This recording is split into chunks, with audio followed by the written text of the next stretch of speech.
Ano yan, Dol? Nagano? Ang gawin mo, Dol? Pulpo sanay ko. Ngaw? Agad ako kanina pa puno. Bulat sa init? Oo, nagbalat sa init. Kaya hirap na maggawa ng content. Hirap ano? Maggawa ng content. Parang surrender na ako. Nag-content dito. Hirap pa rin.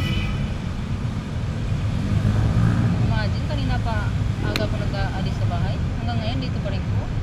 Lapit na nga magulan. Ano, ang dami palang ginawa mong content. Oo, marami yan. Nakabalik ko, dami. Eh, pang isang linggo.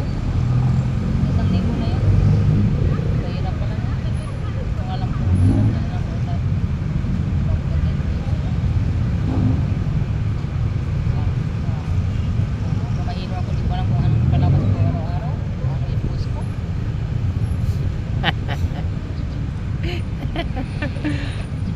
Parang pumayat ka, Dol. Mag-isip ko ano naman i-post. Araw-araw kailangan may i-post ka. Kahit sa ulo pala, no?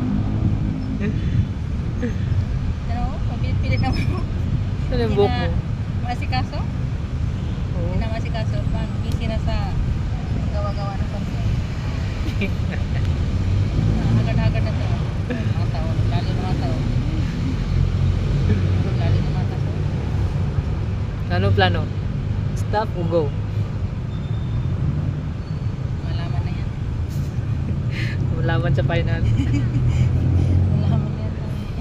Hanggang saan? Hanggang saan kaya? Ilang buwan ka na doon nag ano? Isang buwan na siguro. Lapit na 2 months pala.